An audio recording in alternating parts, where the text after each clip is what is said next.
Spiderman की बात करें? या लेट्स गो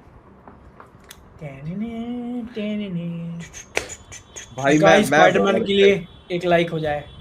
मैं भयंकर एक्साइटेड हूँ भाई स्पाइडरमैन ब्रांड न्यू डे के लिए, बता नहीं सकता। मजे भाई, या एंड मूवी दिख भी अच्छा रही है यार। वो एक बढ़िया। है ना कि मार्वल का कलर पैलेट डेस्टिन ने बोला बाहर करो इसको, तुम अगर अपन जाएंगे नोटिस थोड़ा। करोगे ना, मतलब ये चीज हम लोग ध्यान नहीं दे रहे, बट काफी टाइम से मार्वल वाले एक्सपेरिमेंट कर रहे हैं अपनी कलर ग्रेडिंग के साथ। फैंटास्टिक फोर फर्स्ट स्टेप्स की अलग थी, थंडरबोल्ट की भी डिफरेंट थी, ट्रेडिशनल मार्वल से उसका दिखने का तरीका विजुअली वो डिफरेंट थी। So they have been trying things, लेकिन हम लोग इतना ध्यान नहीं देते क्योंकि पिछला वाला जो है वो इतना ज्यादा है कि we don't notice the small changes. Spiderman को देख के लेकिन हाँ लग रहा है कि विजुअली एक्चुअली तीन मूवी से अलग है ये। और उसमें मुझको बेस्ट चीज़ ये लगी कि डस्टिन डैनियल ने स्विंगिंग पे ध्यान दिया। मैं तो भूल ही गया था कि स्पाइडरमैन की स्विंगिंग कितनी खूबसूरत लगती है। कई मैं गेम्स स्पाइडरमैन वाले कभी कभी तो इसी ऐसे ही छोड़कर मैं तो बस स्विंग करता रहता था उसमें। क्या भाई हाँ, यहाँ swinging काफी से। beautiful। हाँ यार पर उसकी स्विंगिंग में मजा तो है गेम में। हाँ आई वुड से तुम जॉन वॉट्स ने भी काफी अच्छी स्विंगिंग दिखाई है स्पाइडरमैन की। जब I think No Way Home में उसका इतना अच्छा यूटिलाइजेशन नहीं है, बट अगर तुम फार फ्रॉम होम देखते हो तो उसके कुछ कुछ सीन्स एक्चुअली बहुत अच्छे हैं। एक उसकी सीक्वेंस है पर्टिकुलर जब वो मिस्टीरियो के जो ड्रोन्स हैं उनको टेक डाउन करता है वो लंदन वाले ब्रिज पे। ब्रिज दैट पे इज मैं वही हवा वहां में ही। वाला था। ब्यूटीफुल, बहुत बहुत बहुत खतरनाक सुंदर। सीक्वेंस है वो। इतने सारे ड्रोन्स होते हैं, वो एक एक करके सबको घुमाता है इधर से और फिर ऊपर से नीचे आता है, सबको फंसाता है। बहुत अच्छी स्विंगिंग है उस, मतलब जॉन वॉट्स ने भी बहुत अच्छी स्विंगिंग दिखाई है। इट्स जस्ट कि हम लोग अभी रिसेंसी बायस में है तो हमको ये दिखाई दे रहा है, इसलिए भी फील दिस वे। तो भाई या मतलब जैसे जो स्पाइडरमैन। टीजर दिखाया था उन्होंने, राइट, टीजर बहुत कम चीजों को रिवील करता है।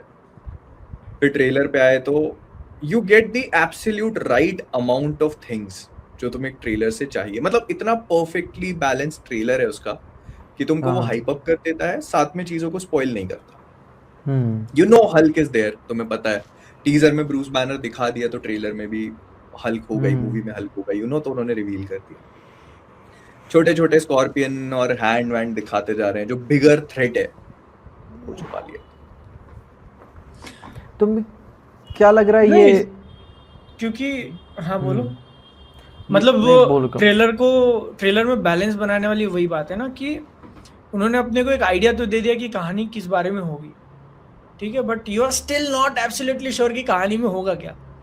You know bits and pieces कि वो यहाँ करेगा, फिर वो ऐसा करेगा वैसा करेगा, बट एक्चुअली कहानी जाएगी कैसे। जैसे कुछ ट्रेलर करते हैं कि दिखा देते हैं ये हमारी ओपनिंग है, ये मिडल है, ये हमारी एंड है, देख लो सारा। तो ये कुछ क्या उन्होंने करते हैं, नहीं सोनी वाले ही करते हैं।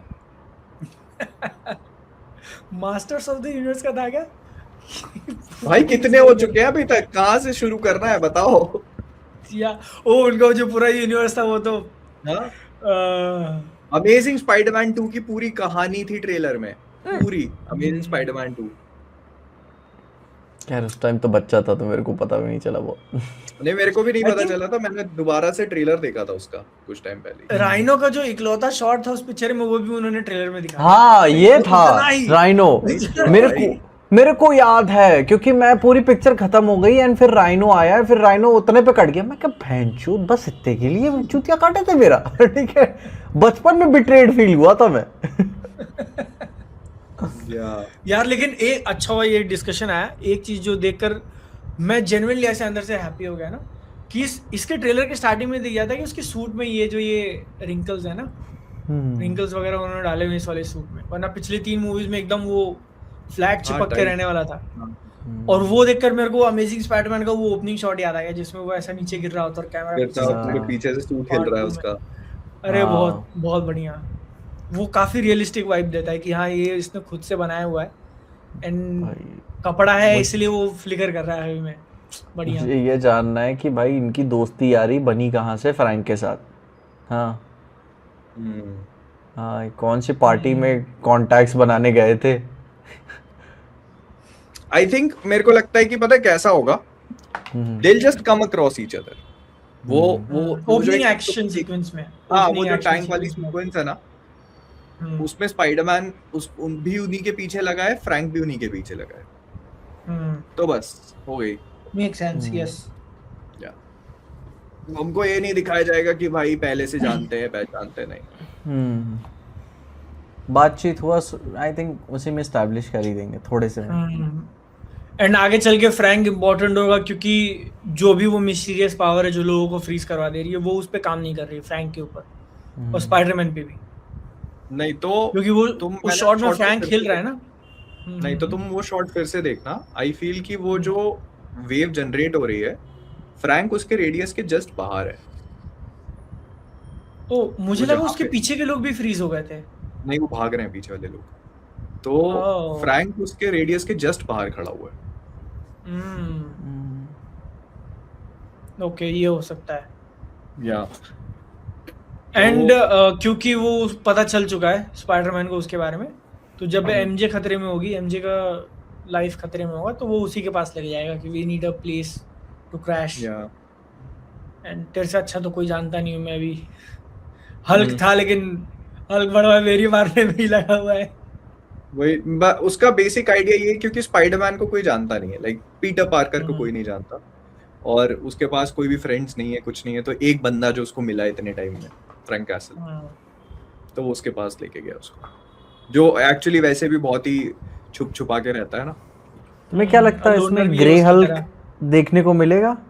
Grey Hulk? हाँ, ग्रे हल्क होगा। वो ग्रीन नहीं है, वो ग्रे ही होगा। ग्रीन है, वो ग्रे ही है।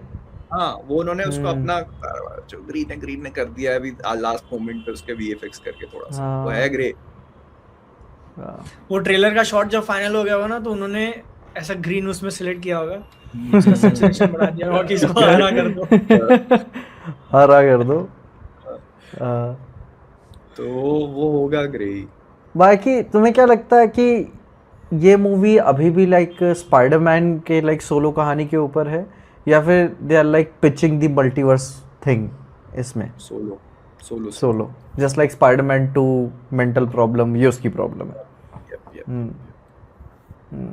तभी मजा है यार, इसीलिए इस मूवी का इतना एक्साइटमेंट है, पता है, सच बात है। हर बार बिल्ड अप वगैरह ये वो वगैरह, तो स्पाइडरमैन उनको मेन अपनी ट्रिलॉजी भी चालू करनी है ना, कि अब एक गरीब और अकेला स्पाइडरमैन का ये अगली 3 पिक्चर जो मैं देख पाता हूँ, जहाँ स्पाइडरमैन को लेकर के क्या विजन होना चाहिए, यहाँ से जो ट्रैजेक्टरी फॉलो करनी चाहिए, कि आपको नो वे होम में उसके साथ एक बहुत बड़ी चीज हुई जिसने उसको एक हार्ड रीसेट दे दिया उसकी कहानी को पूरा। अब वो यहाँ से लेवल 0 आ चुका है। अब वो तुम्हारे पास अब एक बार फिर से मौका है अपने एमसीयू में स्पाइडरमैन को इस्टेब्लिश करने का, without having the baggage of previous movies. Like पहले जो भी उसका हो चुका हाँ, पहले की 3 मूवीज में उसके साथ इतनी चीजें हो चुकी थी जो कॉमिक बुक एक्यूरेट भी नहीं थी, और आप फिर वहां से वापस नहीं जा सकते थे, तो उन्होंने उसको एक रीसेट दिया। अब ये मूवी उस रीसेट के रिपरकशंस के साथ में डील करेगी और उसको आगे भी बढ़ाएगी, कि अब वो कैसे स्पाइडरमैन को आप एमसीयू में देखते हो। तो अब जो उसकी ट्रैजेक्टरी होगी यहाँ से, लाइक वो एक क्लासिक स्पाइडरमैन, जो भी उसके प्रॉब्लम्स थी, जो अब तक नहीं करनी पड़ी थी क्योंकि टोनी चाचा थे सर के ऊपर। और मे बी ये भी एक चीज थी ना कि इनको डिफरेंट करना था अपने आप को पुरानी दोनों स्पाइडरमैन से, तो वो उसके स्ट्रगल ये लोग पहले 3 मूवीज में है वैसे नहीं दिखा सकते थे, बट अब दिखा सकते हैं, क्योंकि वी ऑलरेडी नो कि वो कैरेक्टर क्या है, उसकी जर्नी क्या है। अब यहाँ से कंसिडर होना शुरू हो गया कि भाई अब बड़ा हो गया है वो, ठीक है, तो अब मस्ती मजाक नहीं हो सकती। हाँ, लेकिन मैंने एक बात सोची कि ये टॉम हॉलैंड की चौथी मूवी है, इसमें वो बड़ा हो चुका है, but he still looks younger than पहली मूवी का Tobey Maguire. Which is good ना, नहीं अच्छा है ना, स्पाइडरमैन का यही चार्म ही है। मैं नहीं कह रहा हूँ कि ये नेगेटिव चीज है, मैं ये नहीं कह रहा हूँ, मैं बस कह रहा हूँ कि ये एक पॉइंट टू बी नोटेड है मिलॉर्ड, कि उसमें वो लग नहीं रहा था कि वो तो सेम रेमी ने भी बोला हुआ था कि सेम रेमी ने भी बोला था ना कि उसके यूनिवर्स में सारे क्या कहते हैं कॉलेज स्टूडेंट्स या हाई स्कूलर्स मिड 30s में शायद। या और बचपन में भी तो हाँ बोलो ना। और बचपन में भी होता था ना, जब हम छोटे होते थे तो बड़े क्लास के बच्चे लाइक मर्द टाइप लगते थे, ठीक है। हाँ, ये वही मैं बोल रहा हूँ कि ये चीज है भी ऐसी हाँ ना कि मतलब ये उस टाइम पे ऐसा होता था कि जो अ, थोड़े से हाई स्कूलर और कॉलेज गोइंग थे वो भी काफी बड़े बड़े लगते थे एज में। बिल्कुल बिल्कुल। ये हाँ चीजें अरे यूट्यूब के ट्रांजिशन। ऊपर वीडियोस हैं यार, तुम ये देखोगे ना कि 1990s में या 1980s में हाई स्कूलर्स कैसे दिखते थे, तुम उसकी अगर वीडियोस देखो तो वो एकदम भाई ये, अरे ये साला ये मुच्छड़ हाई उच्छड़ स्कूल लाइक जाता है। भाई, भाई ये वे लाइक कड़क जॉ लाइन ऐसे मर्दों वाली, ठीक है। हाँ एकदम। हाँ। तो क्या ये गेम ऑफ थ्रोन्स वाला हाल हो गया कि ड्रैगन्स को डोमेस्टिकेट कर दिया तो हर एक जनरेशन छोटी होते गई? भाई ये सब औरत समाज की गलती, मर्द को और अरे पोकी बनाने के लिए। या ये करो, वो थोड़ा सा और सॉफ्ट होना चाहिए तुम्हें, ऐसे किया करो, right? ठीक है। इसके कारण मर्द छोटे होते जा रहे हैं, we need to rise up, rise up. मर्दानगी चाहिए Bring हमको। back- where is the testosterone? Bring back patriarchy, can would be proud. ओ भाई। अरे यार बारबी का वो सीन मेरे को बहुत अच्छा लगता है यार, जब वो कहता है कि मुझे तो लगा था पेट्रियार्की बस हॉर्सेस और जो भी है, then literally like I am not interested. घोड़ा तो चाहिए यार मुझे भी एक, ठीक है यार। तो और क्या था ट्रेलर में? ये एक चैट आया, रुको रुको रुको, we need to, men used to go to wars, now we do skincare. Skin care is a war. खराब नहीं है। स्किन केयर मेरे लिए तो स्किन केयर वॉर ही है भाई। हाँ, आप एक टाइम के बाद आपको स्किन केयर दिया जाता है, आप करते नहीं हो। हाँ